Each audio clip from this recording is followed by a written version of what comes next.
تبعهم بإحسان إلى يوم الدين وسلم تسليما كثيرا. اللهم ارزقنا علما لا ينسى.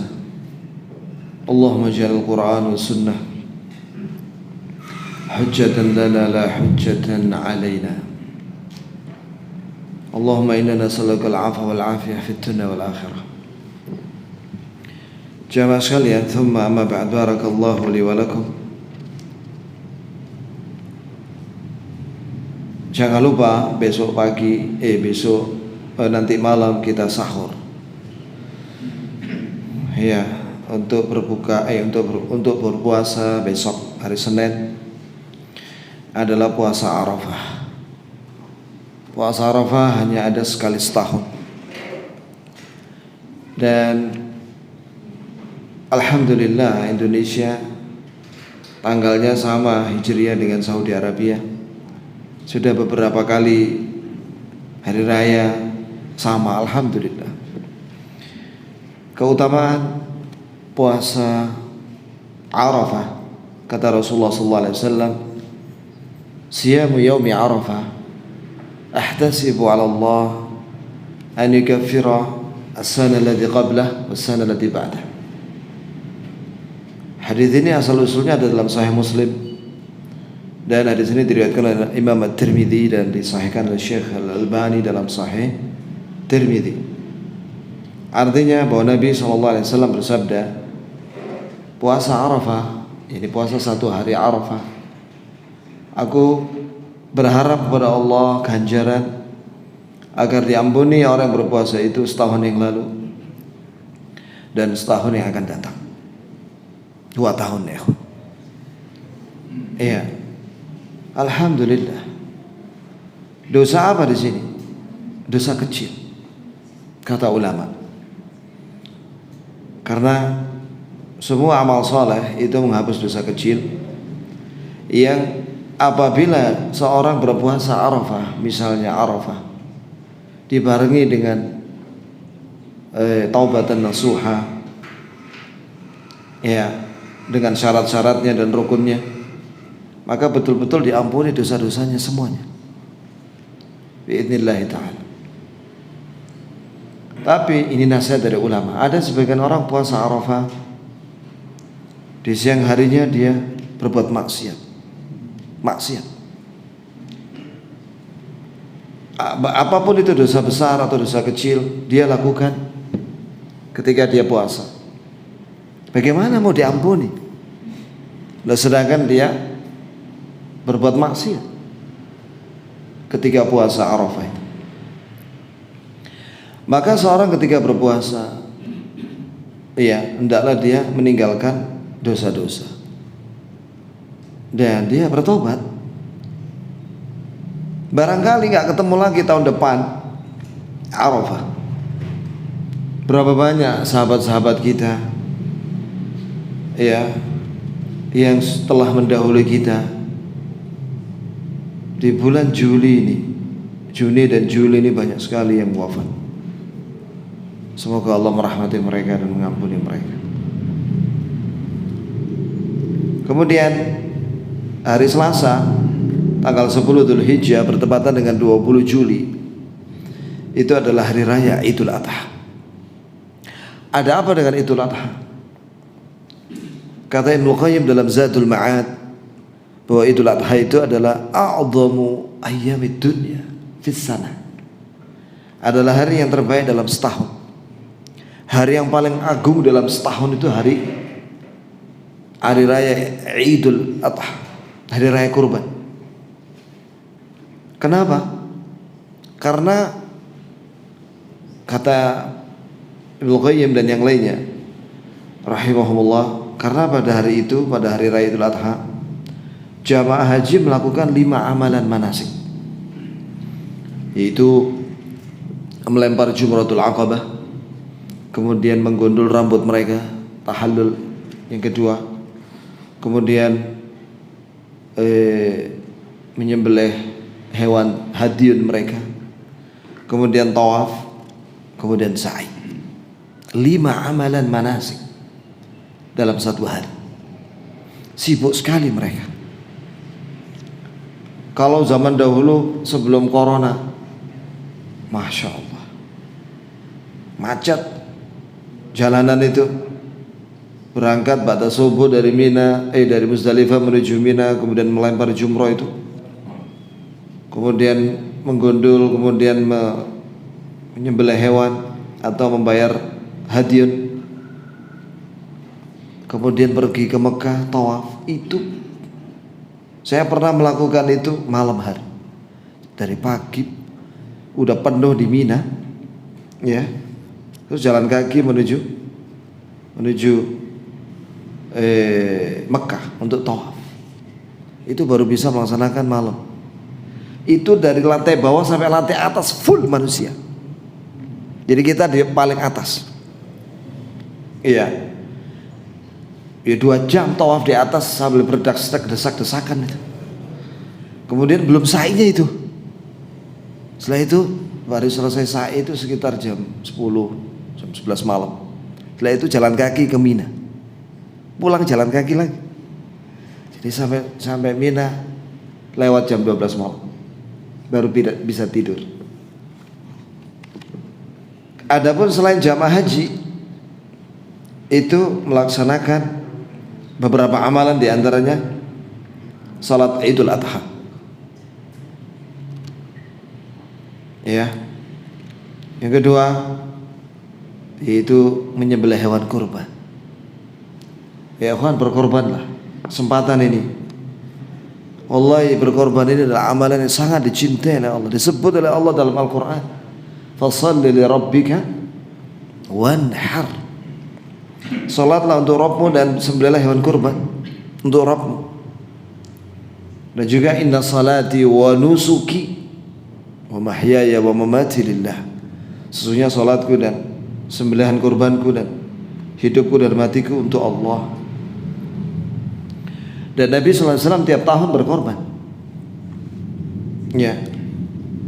Bahkan beliau menyembelih langsung dengan tangan beliau yang mulia Sallallahu Alaihi Wasallam. Adapun sisanya disembelih oleh sahabatnya radhiyallahu anhum ajma'in.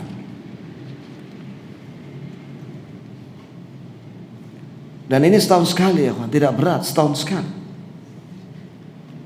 Iya. Usahakanlah untuk berkorban atas dirinya dan untuk keluarganya, termasuk di dalamnya orang tuanya walaupun sudah meninggal, dan keluarganya, istrinya dan seluruh anaknya. Semua istrinya, kalau istrinya lebih dari satu, semua istrinya dan seluruh anak-anaknya. Satu cukup, 1 ekor kambing atau 1/7 sapi. Itu ya wah. Kemudian hendaklah memenuhi syarat-syarat kambingnya itu dan juga sapinya itu, jangan sampai cacat.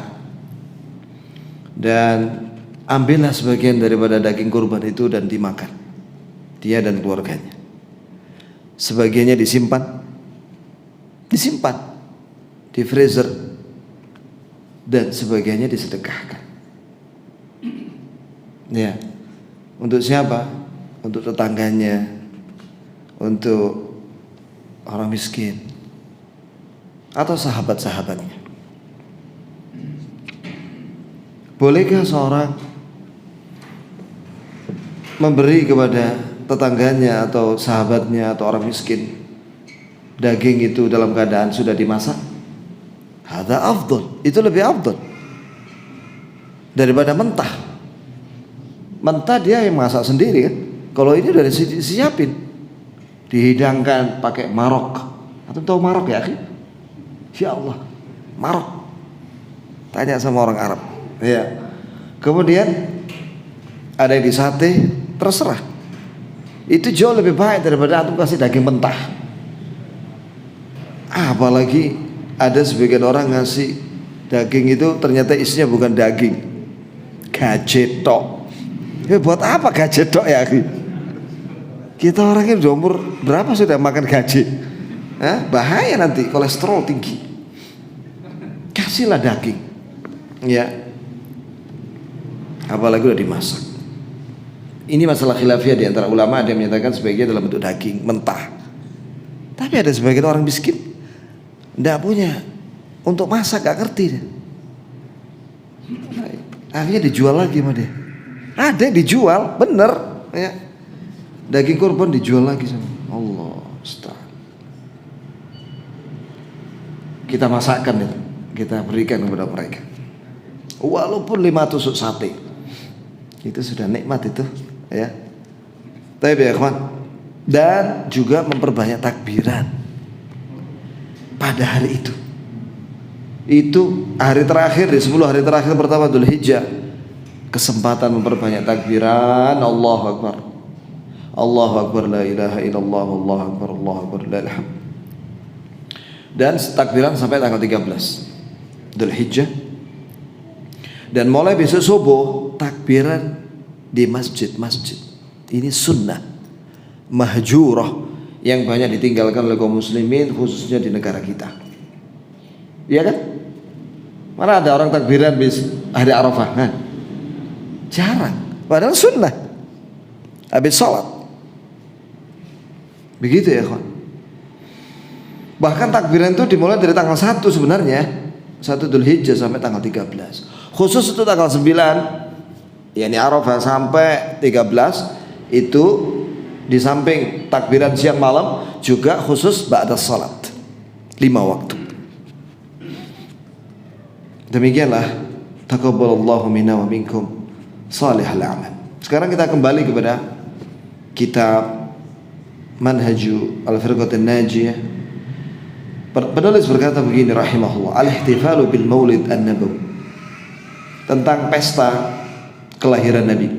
Innal ladzi yajri fi aktsaril mawalid la yakhlu min munkarin wa bid'in mukhalafat.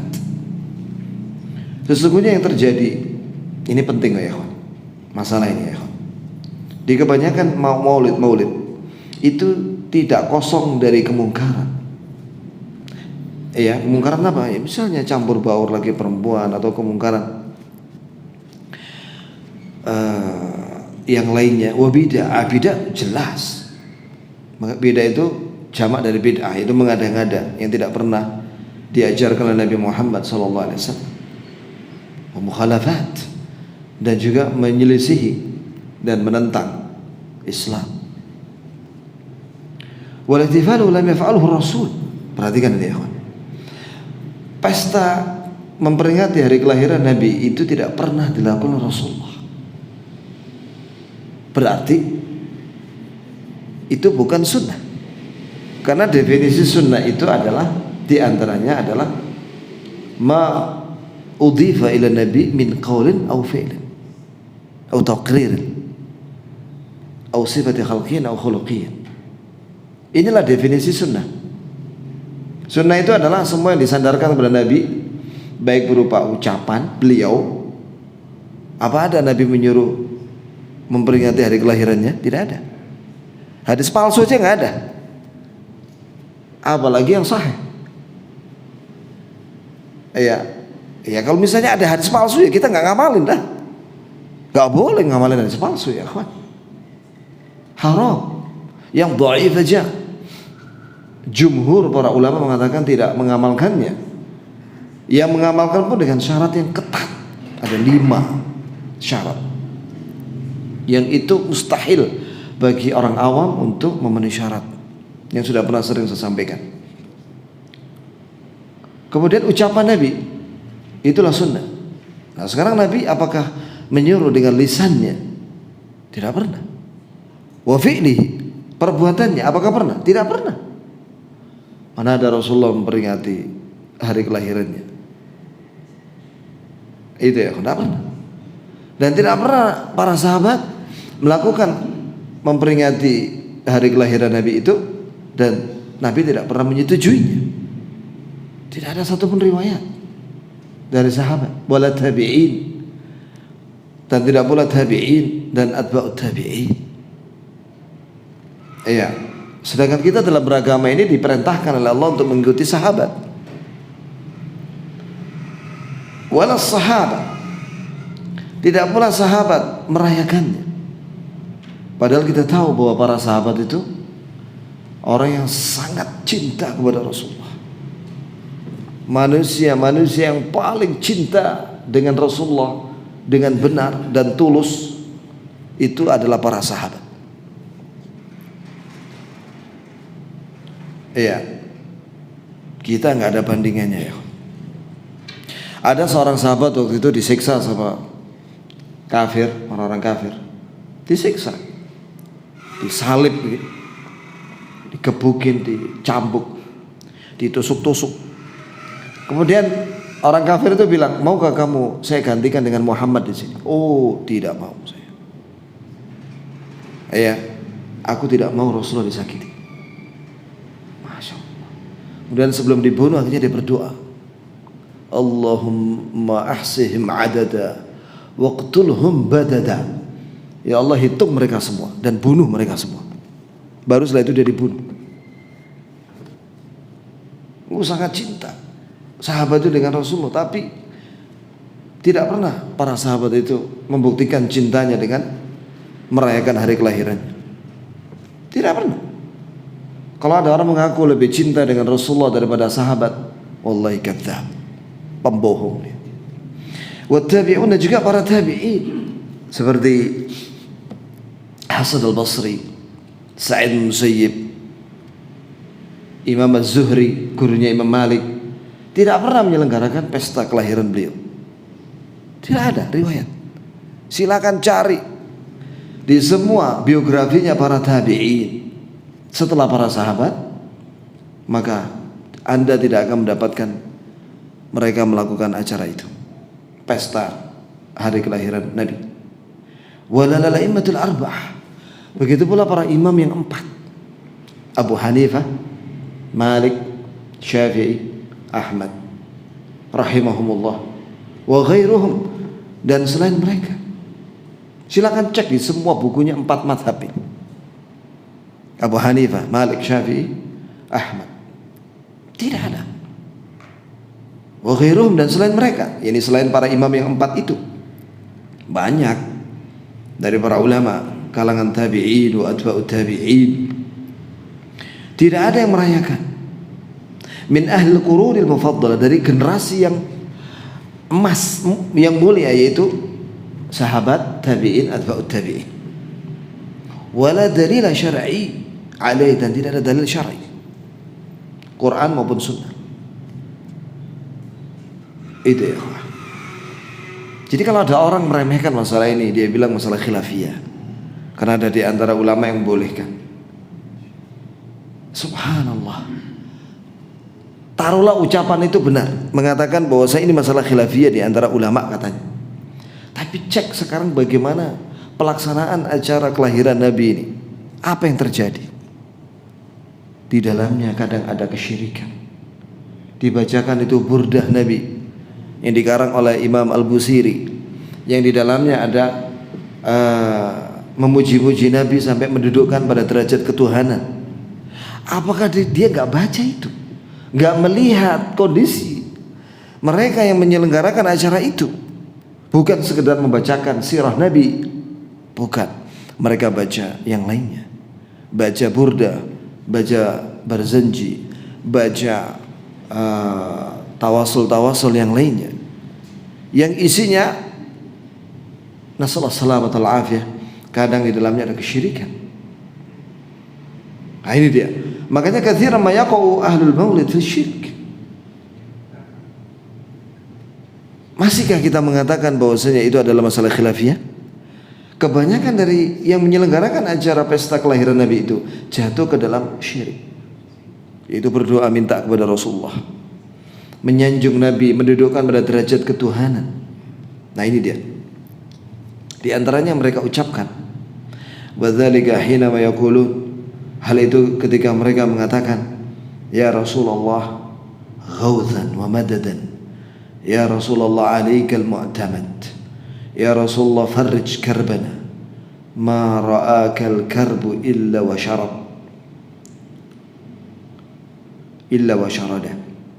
Coba perhatikan ya ikhwan, ini perkataan haula, mereka yang menyelenggarakan acara pesta maulid.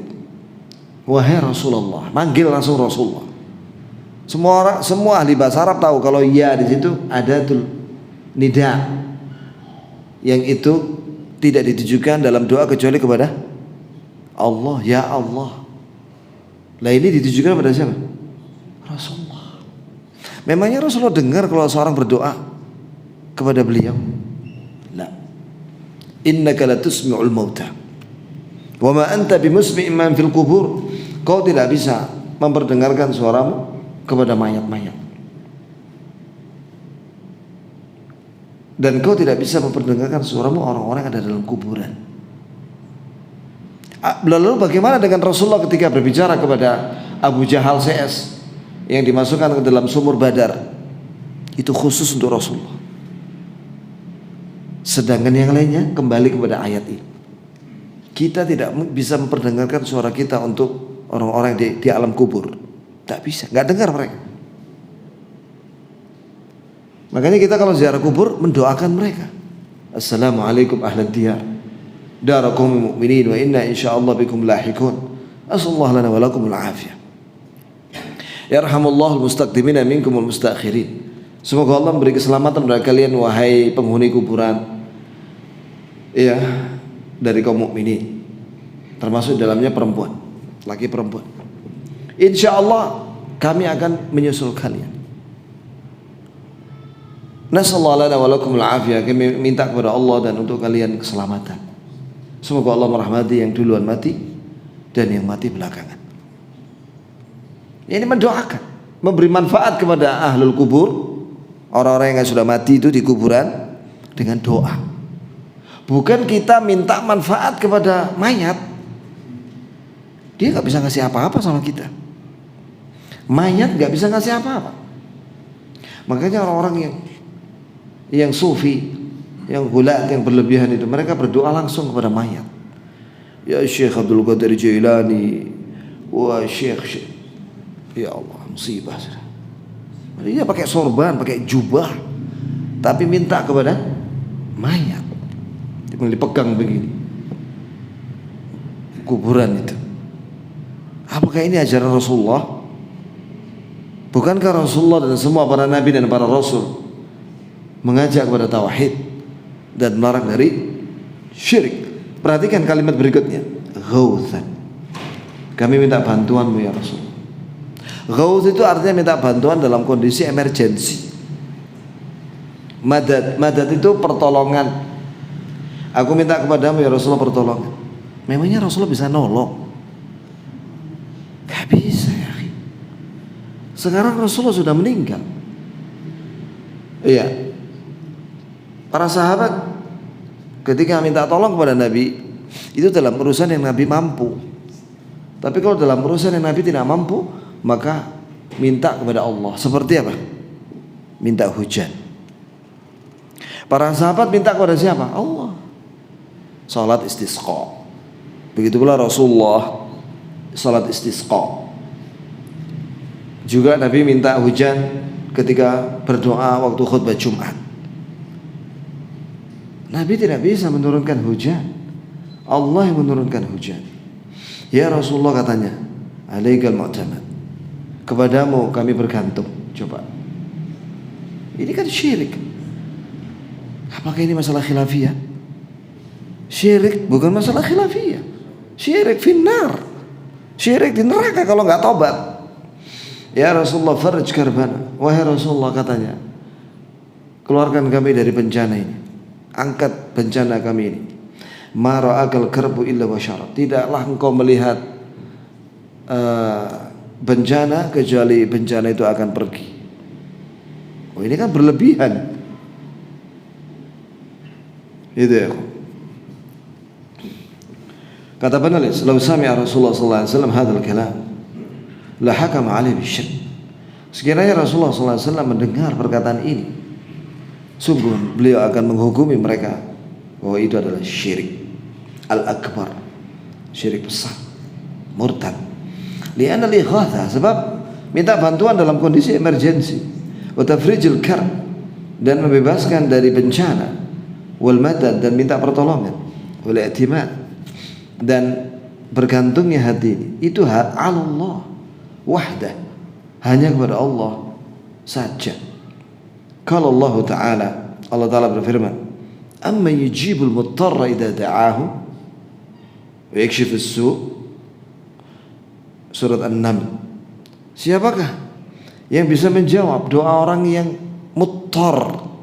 Muttar itu orang yang dalam kondisi emergensi, dalam kondisi kesulitan. Seperti apa? Dia terombang-ambing di lautan. Wallahi saya tadi membaca keterangan dari Syekh Shalih Al-Utsaimin hafizahullah, bahwa nanti akan datang satu masa di mana banyak fitnah yang menimpa umat Islam, sehingga satu-satunya jalan selamat itu berdoa, seperti doanya orang yang tenggelam. Sekarang ini banyak bencana, musibah.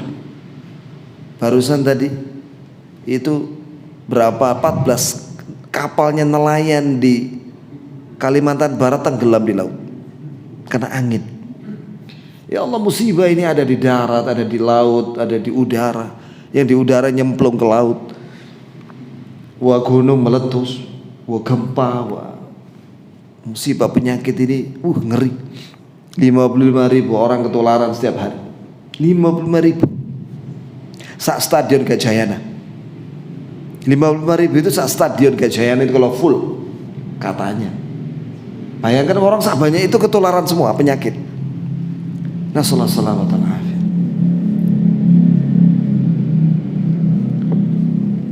Beritanya kawan-kawan di grup itu WA maupun di medsos isinya dua, sakit atau mati. Iya kan? Betul gak ya? Atau ngikuti kan? Ya seperti itu.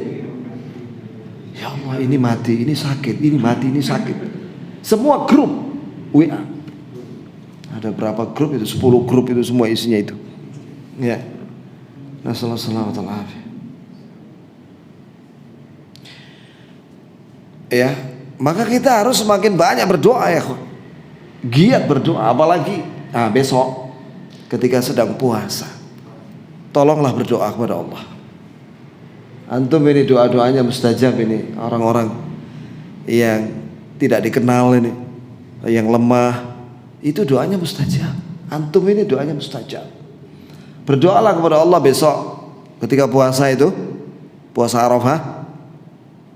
Ya Allah, angkatlah penyakit ini ya Allah. Sembuhkanlah yang sakit dan rahmatilah yang meninggal. Angkatlah penyakit COVID ini ya Allah, yang dia bisa melihat kita, kita nggak bisa lihat dia. Wah, itu musuh yang berbahaya itu. Musuh yang berbahaya itu adalah jika kita nggak bisa lihat dia, dia bisa lihat kita. Moro-moro mlebu nang irung, nang hidup. Wah, bahaya sudah itu. Nasallahu salamatal afiyah. Siapakah yang bisa menjawab doa orang yang emergensi, yang sedang kesusahan sangat? Idza da'ahu, jika dia berdoa, hanya Allah yang bisa. Wa yakshifus su', dan dia bisa mengangkat segala keburukan, termasuk di dalamnya penyakit. Keburukan itu umum, semua musibah, bencana, termasuk wabah. Hanya Allah yang bisa ya ikhwan. Wallahi hanya Allah yang bisa. Allah yang menurunkan kebaikan dan keburukan. Maka hanya Allah yang bisa mengangkat keburukan. Harus diyakini ini tauhid ini. Tauhid. Tidak bisa kita bilang kepada virus, virus COVID, kamu adalah makhluk yang diciptakan oleh Allah, pergilah ke rumahmu. Mana bisa? Mana paham itu COVID dengan bahasa Indonesia? Kadang-kadang orang ajib ya. Saya baca ini, ada seorang dai kondang, dia berpidato mengatakan, wahai COVID, pergilah kamu ke rumahmu, kau sudah banyak memakan korban. Loh, memang dia paham apa? Harusnya kan minta sama Allah kan, bukan ngomong sama COVID. Mintanya sama Allah, ya Rabb, ya Allah, ya Syafi, angkatlah musibah ini, penyakit ini ya Allah. Lah kok ngajak ngobrol dialog sama COVID. Ajib manusia zaman sekarang. Penyakit dijak ngomong. Memangnya dia paham bahasa Indonesia? Gak paham lah. Kita juga gak paham bahasanya virus. Ya'murullahu wa ya'murullah rasulahu an yaqul linnas. Allah memerintahkan kepada Rasulnya agar berbicara kepada manusia. Apa yang Nabi suruh? Qul inni la amliku li nafsi la amliku lakum dharra wala rasyada. Surat Al-Jin. Katakanlah wahai Nabi kepada manusia, ini sesungguhnya aku la amliku lakum dharra, aku tidak bisa memberi kepada kalian keburukan. Tidak bisa. Karena hanya Allah yang bisa ad-dhar, yang bisa menurunkan bencana dan keburukan dan musibah dan penyakit, itu hanya Allah. Wala rasyada, dan aku tidak bisa memberi petunjuk kepada hati kalian. Karena yang memberi petunjuk hatinya manusia siapa? Allah. Wallahi akan penting kembali kepada tauhid ini ya. Makanya tadi malam kita kajian mulazamah itu dibacakan kitab Khulasah Ta'zimul Ilm, bahwa Syekh Shalih Al-Utsaimin belajar kepada Syekh bin Baz, membacakan kitab Ushulul Tsalatsa berapa kali? 100 kali. Bayangkan ya. Itulah kebiasaan para ulama, mereka itu mengulang-ulang bacaan kitab. Jadi walaupun sudah khatam, kembali lagi sampai 100 kali. Saksinya Syekh Shalih Al-Utsaimin. Syekh bin Baz yang nyuruh, baca lagi. Baca lagi. Dari awal sampai khatam. Dan itu diulang-ulang sampai 100 kali. Bukankah alasannya apa? Kata beliau, bukankah kita setiap hari baca Al-Fatihah berapa kali? 17 kali. Itu wajib. Belum ditambah salat sunnah. Jadi mengulang-ulang sesuatu yang bermanfaat itu adalah ziyadatu nafa'. Terkandung di dalamnya banyak manfaat. Dan saya baca dalam kitab Muqaddimah Ar-Risalah karya Imam Syafi'i bahwa Abdurrahman bin Mahdi membaca bukunya Imam Syafi'i Ar-Risalah 500 kali khatam. Dan beliau mengatakan setiap khatam aku mendapatkan faedah yang sebelumnya aku nggak tahu. 500 kali ya. Begitulah kebiasaan ulama kita. Jadi jangan cepat bosan sekali baca buku, sudah khatam sudah. Kitab yang lain. Ini justru nanti ngelayang apa nggak thubut, nggak tetap di dalam hati. Tapi kok diulang-ulang. Ya bukan berarti kemudian cuma kitab itu aja, yang lainnya juga. Jadi ada satu waktu baca kitab itu sampai khatam. Waktu yang lain kitab yang lain. Beberapa buku yang dihatamkan dan diulang-ulang. Wa qala sallallahu alaihi wasallam idza sa'alta fas'alillah. Ini ada dalam kitab Arba'in Nawawi. Bahwa Rasulullah sallallahu alaihi wasallam bersabda, jika kamu minta sesuatu, fas'alillah. Mintalah kepada Allah. Ini Nabi loh yang nyuruh. Hadits. Wa idza ista'anta fasta'in billah. Jika kamu minta tolong dalam hal apa? Dalam segala hal. Urusan keluarga, urusan sekolah, urusan mendidik anak atau santri, urusan apalagi negara, urusan menghadapi virus, minta tolong sama Allah. Tolong ya, tolong ya. Ya. Man ista'ana billah a'anahu Allah.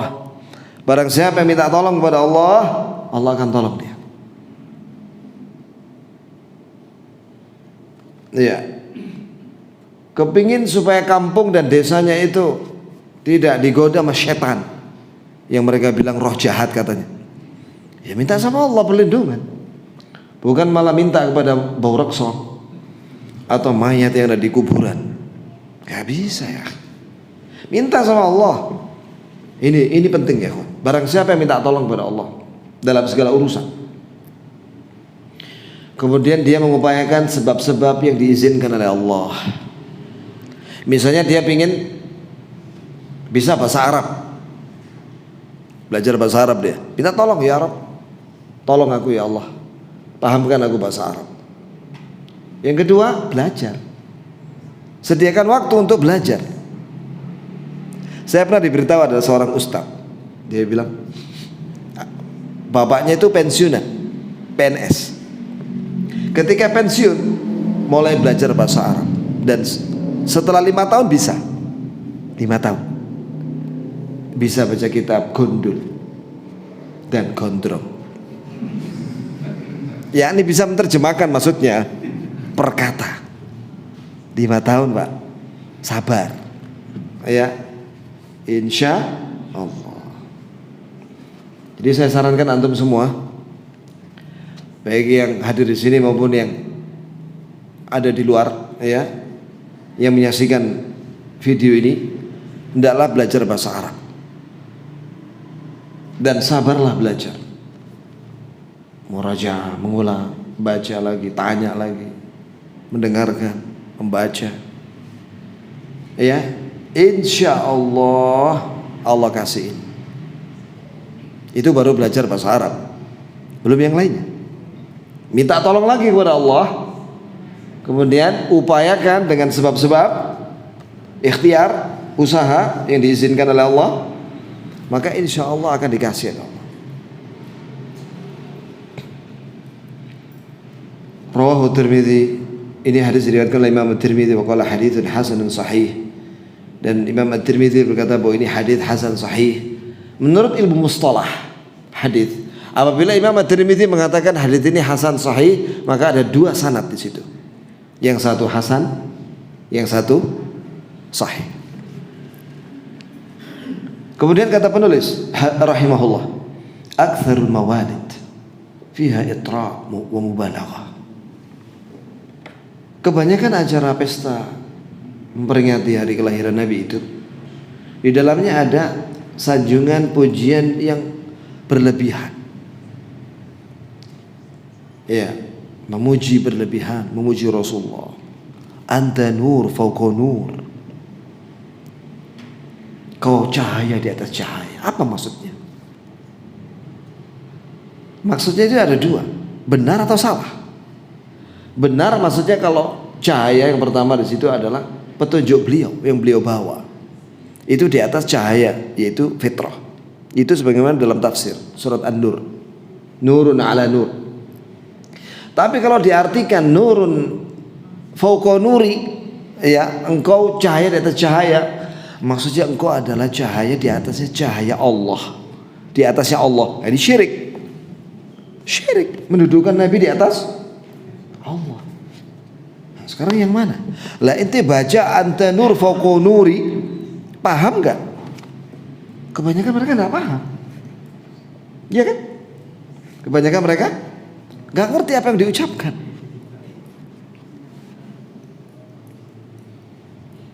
Itu ya kawan. Maka sebaiknya kita paham apa yang kita ucapkan. Dan Nabi ya kawan tidak senang dipuji. Perhatikan, Nabi SAW tidak senang dipuji. Walaupun sebenarnya manusia yang paling berhak dipuji itu Rasulullah, karena dia manusia terbaik. Iya. Bagaimana cara kita memuji Rasulullah? Ceritakan tentang kebaikannya. Makanya ada buku sejarah Nabi.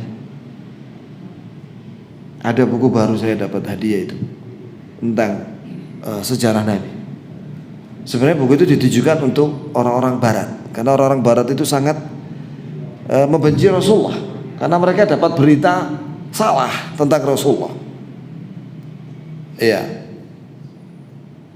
Maka buku itu dikarang untuk meluruskan pemikiran orang-orang Barat. Jadi cara kita memuji Rasulullah, ceritakan tentang sifat-sifatnya yang bagus, bagaimana akhlak beliau, bagaimana ibadahnya beliau, bagaimana beliau itu seorang kepala rumah tangga.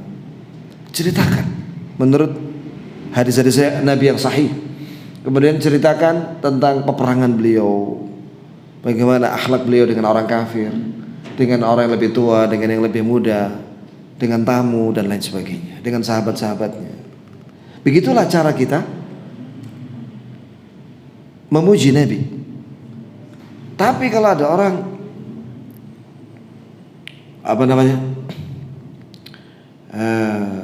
memuji Nabi sallallahu alaihi wasallam sampai berlebihan dan mendudukkan Nabi sampai pada derajat ketuhanan, nah ini syirik. Apa betul ada orang mengatakan memuji Nabi sampai mendudukkan pada derajat ketuhanan? Itu sudah pernah kita bahas dalam kitab ini, di kitab ini pembahasan apa itu? Kitabnya Burdah karya Al-Busiri yang memuji Nabi sallallahu alaihi wasallam dengan mengatakan mali la aludhu siwaka fa inna min judika dunya wa dharrataha wa min ulumika ilman lawhi wal qalam. Bagaimana ya Rasulullah aku tidak bergantung kepadamu, kata Busiri memuji Rasulullah. Bagaimana aku tidak bergantung kepadamu, sebab kedermawananmu, ya, kau memiliki dunia dan akhirat. Bayangkan coba, dunia akhirat itu miliknya Rasulullah. Loh, nah terus Allah gimana? Dunia akhirat itu milik siapa? Milik Allah. Walal akhiratu sebentar. Walillahi ma fis samawati wa ma fil ard. Milik Allah semua ada di langit dan di bumi. Termasuk yang di langit itu surga, milik Allah. Allah yang menciptakan, maka Allah yang memiliki. Lah kok ini katanya bahwa dunia dan akhirat milikmu wahai Rasulullah, makanya aku bergantung kepadamu.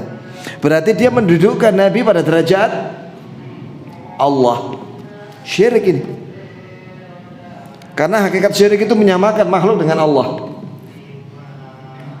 Wa min ulumika ilman lawhi wal qalami. Dan di antara ilmumu wahai Rasulullah, kau mengetahui yang dicatat oleh pena dan di Lauhil Mahfuz. Loh, apakah Rasulullah tahu yang ada di Lauhil Mahfuz? Gak tahu ya, kawan. Gak tahu. Apa yang telah terjadi, apa yang sekarang sedang terjadi di alam semesta ini dan yang akan terjadi, apakah Rasulullah tahu secara detail per detik? Gak tahu Rasulullah. Dalam hadis sahih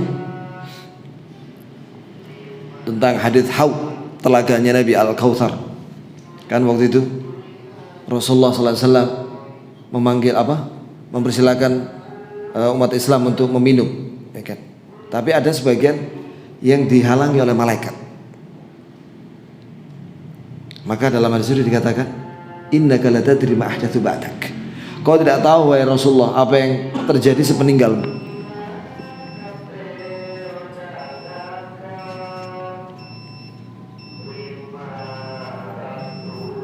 Adzan ya akhi, adzan. Fadhal.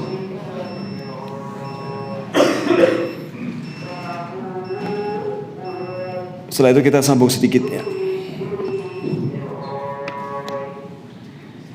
Allahu Akbar,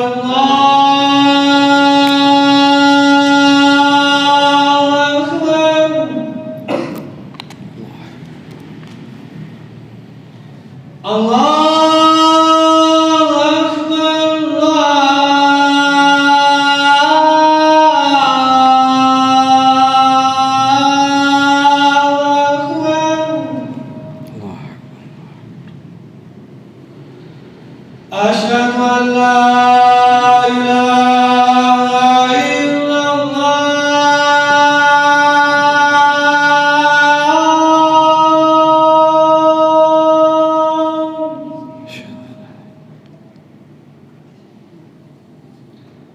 Asyhadu an la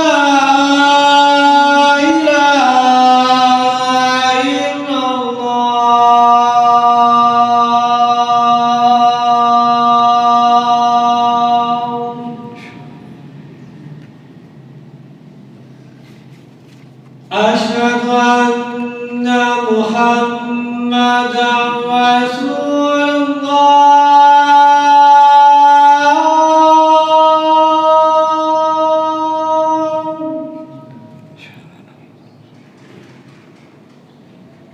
Asyhadu anna Muhammadan Rasulullah.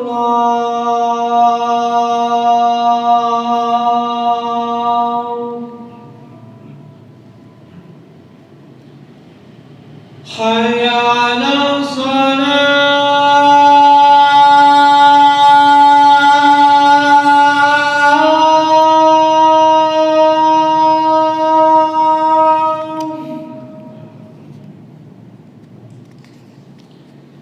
hayya 'ala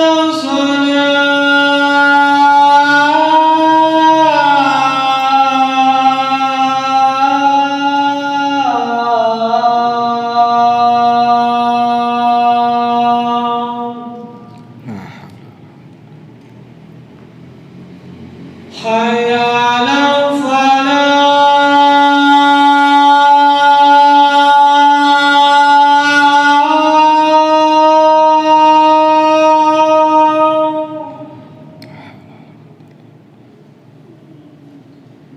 hayya 'ala falah.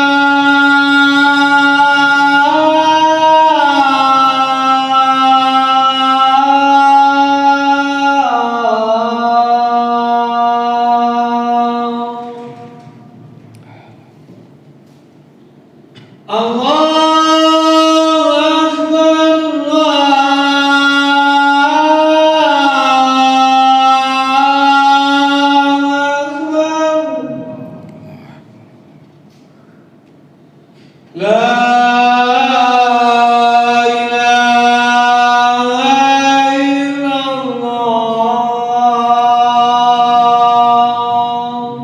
La ilaha illallah. La syarika lahu.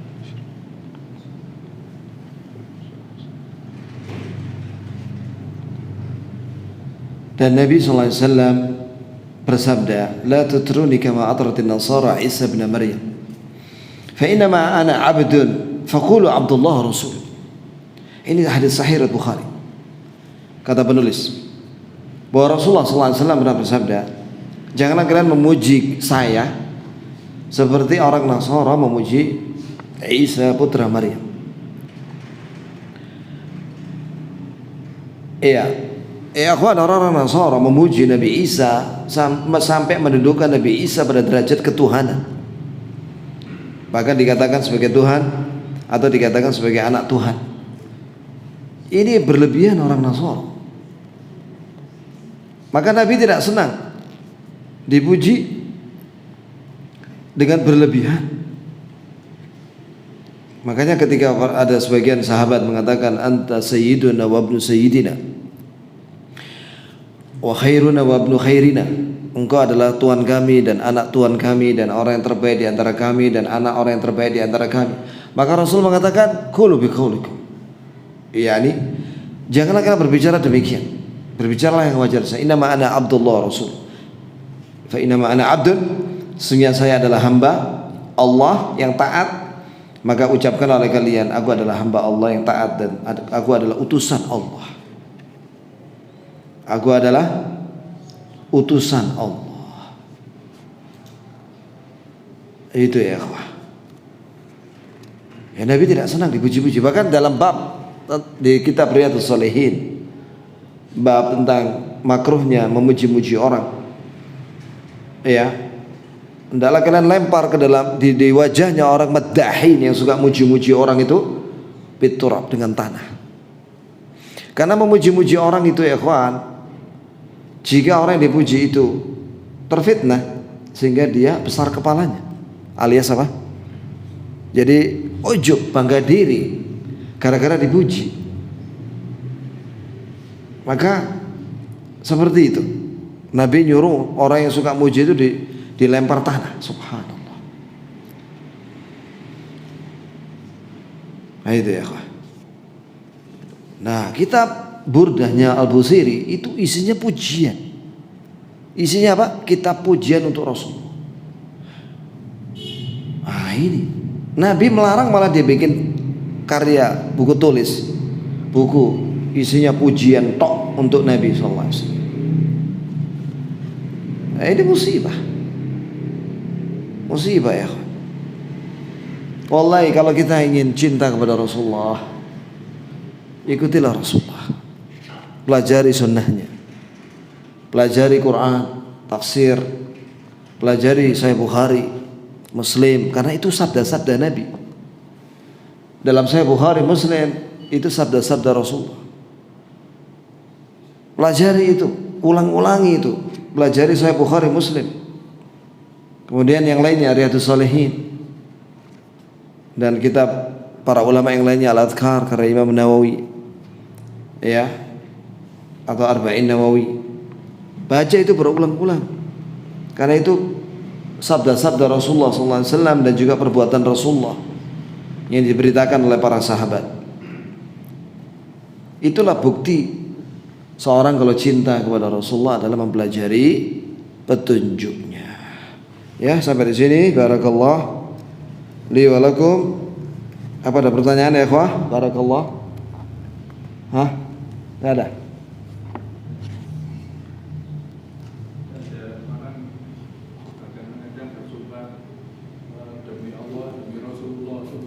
Tak boleh ya akhi. Kata Rasulullah, man halafa bi ghairillah faqad asyrak. Wa fi riwayah faqad kafar. Barang siapa bersumpah atas nama Rasul, atas nama selain Allah, maka dia musyrik atau kufur.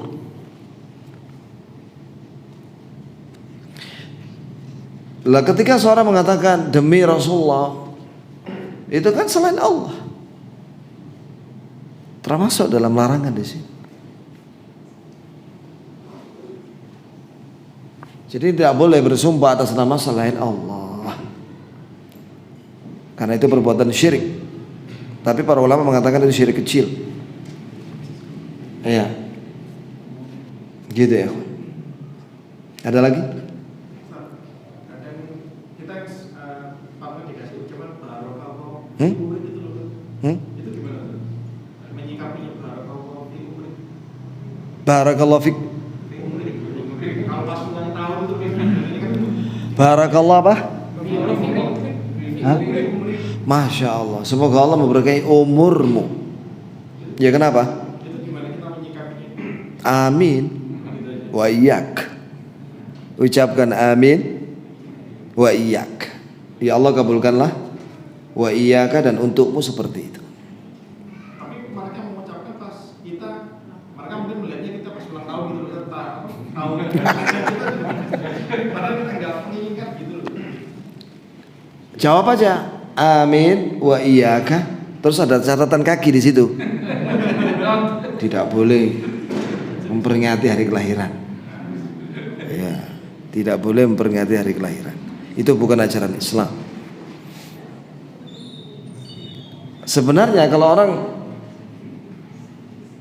bertambah umurnya, semakin berkurang sebenarnya umurnya. Jatah umurnya semakin berkurang. Dan semakin dekat dengan kuburan, alam kubur. Ya, untuk apa diperingati? Pendek umurnya. Ya kan? Lo kan semakin pendek, semakin bertambah kan semakin pendek kan? Yang benar pendek umurnya, masa dirayakan? Kalau antum bilang kepada orang selamat ya, kamu telah pendek umurnya, marah nggak dia kira? Marah ya, sebenarnya begitu sebenarnya. Harusnya memang pendek, tambah pendek umurnya. Jatah umur kan sudah ada jatahnya, batasan waktunya.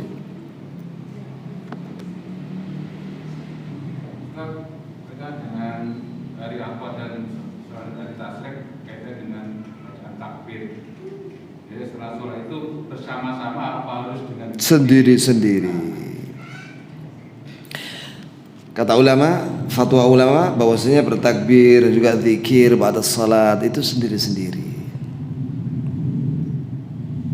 Ya imam bagaimana? Imam boleh baca pakai mic. Allahu Akbar, Allahu Akbar. La ilaha illallah, Allahu Akbar, Allahu Akbar, walillahil hamd. Kalau di Saudi itu, setelah imam baca Allahu Akbar, Allahu Akbar beberapa kali takbiran, diam. Memberi kesempatan kepada jamaah untuk takbiran masing-masing. Jadi tidak berjamaah. Jadi imam ini hanya bertakbir untuk mengingatkan kepada hadirin, ya, jamaah untuk takbir. Jelas? Gitu. Sendiri-sendiri.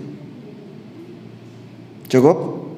Subhanakallahumma bihamdik, asyhadu an la ilaha illa anta, astaghfiruka wa atubu.